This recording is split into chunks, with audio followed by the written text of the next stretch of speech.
Magandang araw mga kabarangay, kumusta na po kayo? May tanong ako sa inyo, bakit kaya may mga tao na ayaw nang dumaan sa katarungang pambarangay? May mga naririnig tayong ganito. Wala namang mangyayari yan sa barangay. May kinikilingan lang yan ang lupon. Diretso na lang tayo sa korte. Pamilyar ba kayo sa mga ganong salitaan? O kaya, ito yung mas madalas, personally, na naririnig ko. Hindi kayang ayusin sa barangay ang problema namin. Kaya mga kabarangay, kung ito rin po ang mga tanong ninyo, samahan niyo po ako hanggang sa dulo ng video na ito. Dahil ngayon po, pag-uusapan natin ang isa sa pinakamalaking hamon ng katarungang pambarangay, ang tiwala ng tao. Kapag nawalan ng tiwala ang komunidad sa katarungang pambarangay, nawawala rin po yung tunay na layunin nito. Pero ang magandang balita, may magagawa ang bawat punong barangay, ang lupon tagapamayapa at mismong ang komunidad kapag maibabalik ang tiwala ng publiko. Kaya kung bago pa lang po kayo dito sa Katarungang Pambarangay Channel, huwag niyo po kalimutang mag-like. Pwede niyo rin po itong i-share. At kung hindi pa kayo nakakapag-subscribe, maaari din po kayong mag-subscribe. At pakapindot na rin po ng notification bell para ma-inform po kayo sa mga iba pang videos na aking ipapalabas in the future. Ayan, simulan natin mga kabarangay dito. Ano nga ba ang ibig sabihin ng legitimacy o pagtitiwala? Ang legitimacy ay simpleng naniniwala ba ang tao na patas ang katarungang pambarangay? Kapag may reklamo ang isang tao, naniniwala ba siyang pakikinggan siya? Paniniwalaan ba siya? Igagalang ba siya? At higit sa lahat, pantay ba ang pagtrato sa magkabilang panig? Hindi po sapat na patas ang lupon. Kailangan nakikita rin ng mga tao na patas ang proseso. May kasabihan nga, justice must not be done, it must also be seen to be done. Bakit nawawala ang tiwala ng tao? Napakadami pong dahilan. Una, kapag may pakiramdam ang tao na may pinapaboran. Halimbawa, magkaibigan ang punong barangay at ang respondent. O kaya ay magkamag-anak sila. Kahit wala namang ginagawang mali ang lupon, kapag nakita ito ng tao, nagkakaroon agad ng duda. At kapag may duda, nawawala po yung tiwala. Ikalawa, hindi pareho yung treatment o yung pagtrato sa magkabilang panig. May partido na laging pinagsasalita. Samantalang yung isa, palaging pinuputol. Hindi ito magandang halimbawa ng patas na pagdinig. Ikatlo, yung hindi malinaw na proseso. Kapag hindi alam ng mga partido kung ano ang mangyayari, nagiging takot sila, nagiging duda sila, at minsan, iniisip nilang may itinatago ata ang lupon.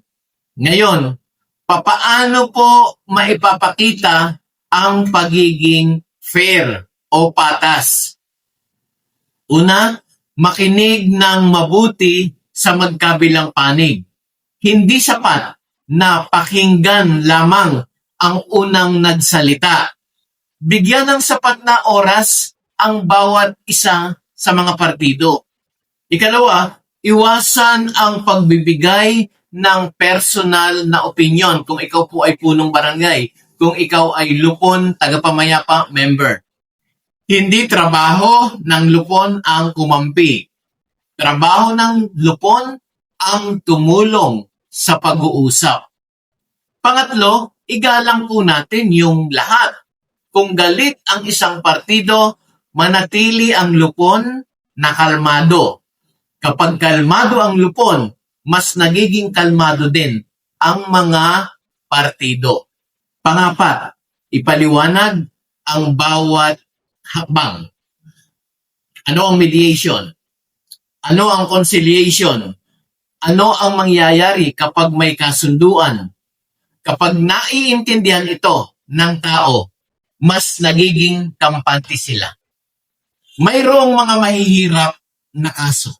Mayroon talagang mga pagkakataon na hindi talaga madaling ayusin ang problema. Halimbawa, yun pong mga matitinding alitan sa pamilya. Mag-asawang matagal nang may samaan ng loob. Magkakapatid na nag-aaway dahil sa mana. Magkapitbahay na ilang taon nang hindi nagkikibuan. Sa mga ganitong sitwasyon, mga kabarangay, mga kapwa ko lupon, hindi sapat ang isang meeting lamang. Hindi sapat ang isang pag-uusap. Huwag po nating pipilitin na magkasundo agad sila sa una pa lang pag-uusap. Minsan kasi napakalalim na nung sugat. Hindi na ito kaya ng barangay. Hindi ito gawa ng barangay. Hindi rin ito kasalanan ng lupon. Natural lamang na may mga problemang mahirap lutasin. Kaya dito po pumapasok ang mahalagang papel ng lupon. Hindi upang pilitin ang mga tao, kundi upang bigyan sila ng pagkakataon na makapag-usap. Kung hindi man sila agad magkasundo, maaari itong unang hakbang sa kanilang pag-aayos. Hindi lahat ng kaso ay madaling marisolba. Ito ang isang bagay na kailangang maintindihan ng publiko. Hindi sukatan ng mahusay na lupon ang 100% settlement. May mga kaso talagang hindi na kayang ayusin sa barangay at iyon po ay normal. Kapag ginawa ng lupon ang lahat ng nararapat, lahat na ayon sa batas, naging patas, naging magalang ang lupon at sinunod ang tamang proseso, tagumpay pa rin iyon mga kabarangay dahil naibigay nila ang pagkakataon sa mga partido na magkasundo.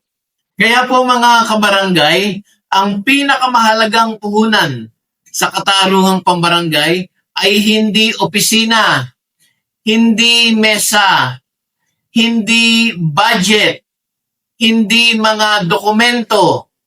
Ang pinakamahalagang puhunan ng katarungang pambarangay ay ang tiwala ng tao.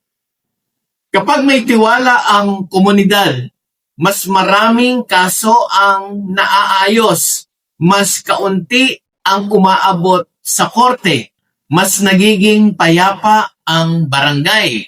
Kaya sa atin pong mga punong barangay, sa atin pong mga lupon taga-pamayapa, lagi po nating tandaan na hindi sapat na maging patas.